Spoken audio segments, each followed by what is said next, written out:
বন্ধুগণ, আপনারা তো মুসুর ডাল অনেকভাবে রান্না করে খেয়েছেন, তবে কখনো মুসুর ডাল এইভাবে রান্না করে খেয়েছেন কি?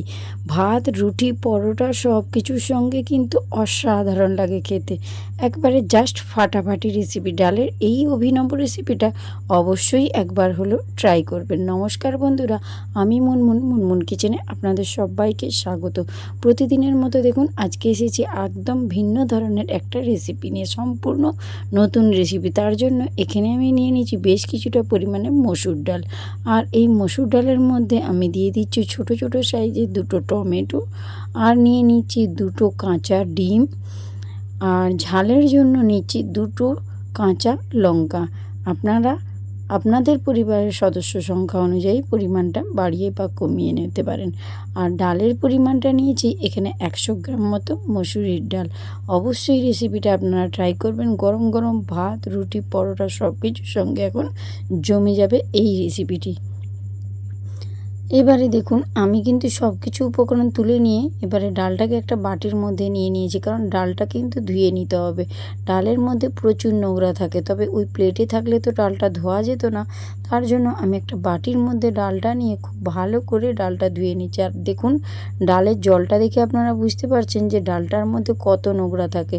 একটা পাউডার দেওয়া থাকে, তার জন্য দুবার তিনবার অফ ক্যামেরায় কিন্তু আমি ডালটা পরিষ্কার করে ধুয়ে নিয়েছি। এবারে এই ডালটা এখন আমি একটা সাইডে সরিয়ে রেখে দিচ্ছি। আর আমি যে টমেটোগুলো নিয়েছিলাম, এখন দেখুন এই টমেটোগুলোকে আমি কেটে নিচ্ছি।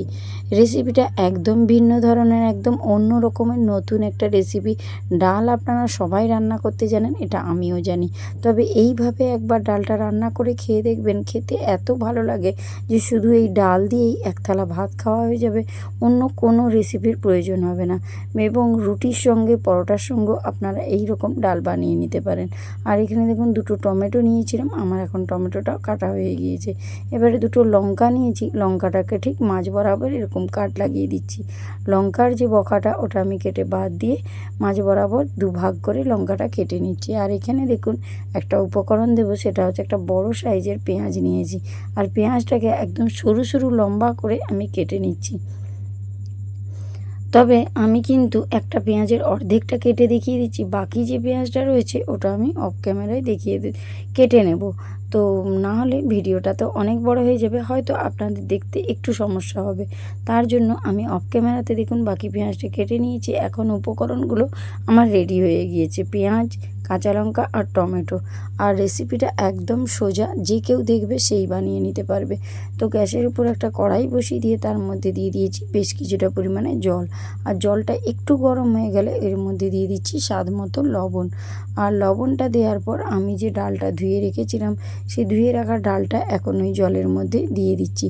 আর জলের মধ্যে ডালটা দেওয়ার পর এর মধ্যে আরও কিছু উপকরণ অ্যাড করব। তো ভিডিওটা স্কিপ না করে পুরো ভিডিওটা দেখার অনুরোধ রইল।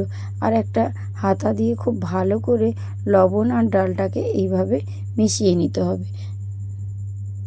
তো এবারে দেখুন আমি যে টমেটোটা কেটে রেখেছিলাম, সেই সব টমেটোটা এখন এই জলের মধ্যে দিয়ে দিলাম। আর এবারে ওর মধ্যে আমি দিয়ে দিলাম যে কোচানো পেঁয়াজ ছিল, সেই পেঁয়াজ কুচোটা, আর যে কাঁচা লঙ্কা দুটো কুচিয়েছিলাম সেই কাঁচা লঙ্কাটাও দিয়ে দিলাম। সব কিছু উপকরণ দিয়ে দিয়েছি। এবারে দিয়ে দিলাম যেটা মূল উপকরণ, সেটা হচ্ছে কাঁচা সর্ষের তেল। অবশ্যই দেবেন, একদম স্কিপ করবেন না। আর দিয়ে দিলাম সামান্য একটু পরিমাণে হলুদের গুঁড়ো।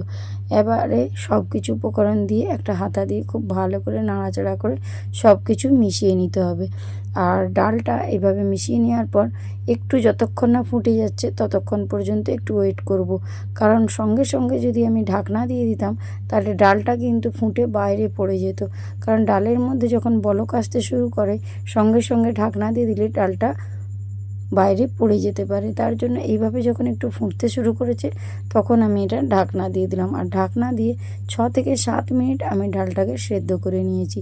তো 6 থেকে 7 মিনিট পর ফিরে আসছি, দেখুন ডালটা কিন্তু অনেকটাই সুন্দর সেদ্ধ হয়ে গেছে। দেখুন আমি একটু হাতায় করে তুলে দেখে নিচ্ছি, দেখুন ডালটা একদম খুব সুন্দর সেদ্ধ হয়ে গিয়েছে। তো এর থেকে আর বেশি ডালটা সেদ্ধ করার কোনো প্রয়োজন নেই। এবারে গ্যাসের ফ্লেমটা আমি অফ করে দিচ্ছি। আর অফ করে দিয়ে আমি ডালটা একটা অন্য পাত্রে ঢেলে নিচ্ছি। তো একটা পাত্র নিয়েছি, তো তার মধ্যে আমি ডালটা ঢেলে নিচ্ছি। এবারে ওই কড়াইটা আমি ধুয়ে পরিষ্কার করে তারপরে আপনাদের কাছে ফিরে আসছি। তো এই পর্যায়ে দেখুন আমি কিন্তু কড়াইটা ধুয়ে পরিষ্কার করে গ্যাসের উপর ওই কড়াইটাই বসিয়ে দিয়েছি। আর তার মধ্যে দিয়ে দিচ্ছি বেশ কিছুটা পরিমাণে সর্ষের তেল। অবশ্যই রেসিপিটা সর্ষের তেলেই তৈরি করবে। আর তেলটা গরম হয়ে গেলে 1 চামচ দিয়ে দিচ্ছি গোটা জিরে, আর একটা দিয়ে দিলাম গোটা শুকনো লঙ্কা ফোড়নে। এর থেকে বেশি কিছু নয়। তো জিরে আর শুকনো লঙ্কাটাকে খুব ভালো করে নাড়াচাড়া করে তেলের মধ্যে ভেজে নেব। জিরে লঙ্কা ভাজা হলে দেখবেন খুব সুন্দর একটা গন্ধ আছে। ততক্ষণ পর্যন্ত লঙ্কাটা জিরেটা ভালো করে ভেজে নিয়েছিলাম। এই পর্যায়ে দেখুন লঙ্কা জিরে ভালো করে ভাজা হয়ে গেলে এর মধ্যে দিয়ে দেব আরও অর্ধেকটা কোচানো পেঁয়াজ। পেঁয়াজটাকে দিয়ে তেলের মধ্যে নাড়াচাড়া করে ভেজে নেব। আর পেঁয়াজটা যাতে মজে যায় তার জন্য আমি এখানে একটু লবণ ব্যবহার করব। তো আগে প্রথমে পেঁয়াজটা একটু তেলের মধ্যে ভেজে নিচ্ছি। তো এই পর্যায়ে দেখুন পেঁয়াজটা একটু ভাজা হয়ে যেতে এর মধ্যে দিয়ে দিচ্ছি 1/2 চামচ মতো একটু লবণ। লবণটা দিয়ে দিলে পেঁয়াজটা খুব সুন্দর মজে যাবে, দিয়ে ভালো করে ভাজা হয়ে যাবে।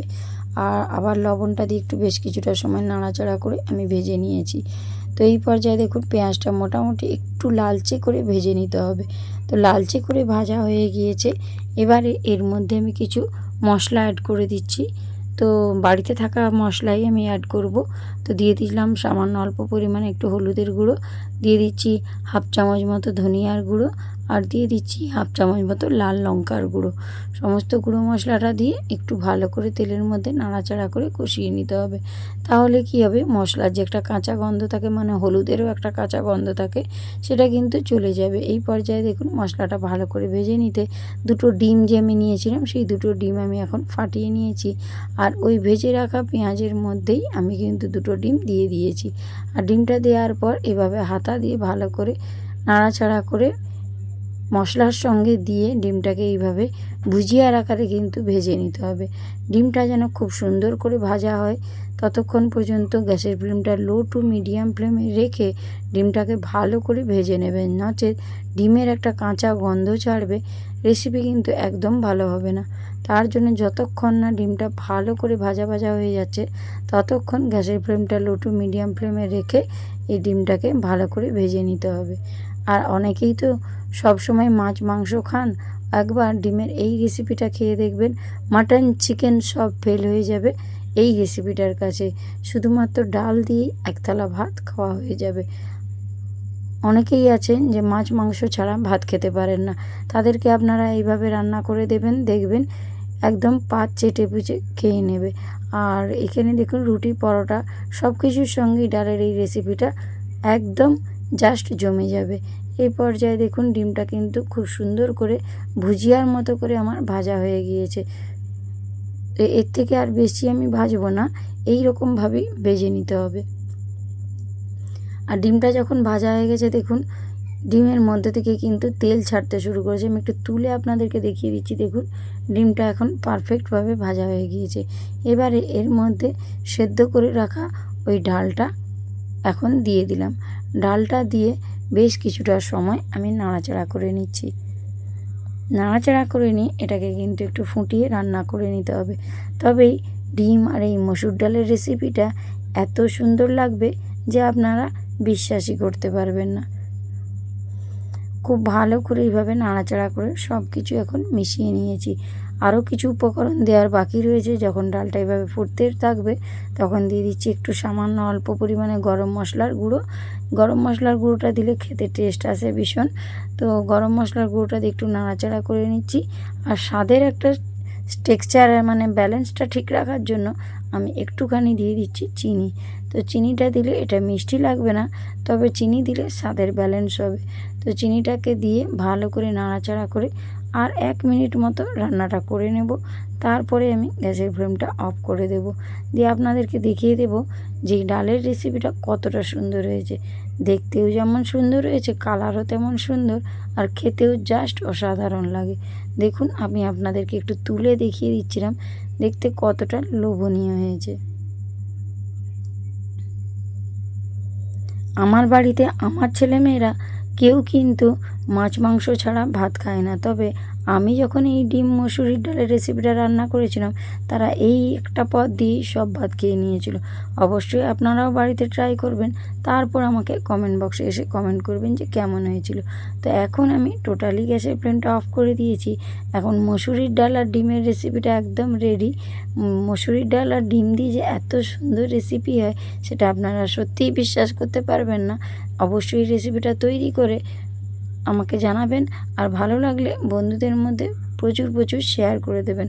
এবারে এটাকে আমি একটা পাত্রের মধ্যে ঢেলে নিচ্ছি। দেখুন দেখতে কতটা সুন্দর হয়েছে। আশা করছি আপনাদের ভালো লাগবে, আর যদি ভালো লাগে লাইক সাবস্ক্রাইব করে আমার পাশে থাকবেন। তো দেখুন বন্ধুরা দেখতে কতটা লোভনীয়। তো আজকের মতো আমি ভিডিওটা এখানেই শেষ করব। আপনাদের একটা কমেন্ট আমাকে ভিডিও বানাতে উৎসাহ করে। আশা করি আপনারা ভালো করে রেসিপিটা আগে দেখবেন, রান্না করবেন, তারপর আমাকে কমেন্ট করবেন। তো আজ আসি বন্ধুরা, টাটা, বাই বাই।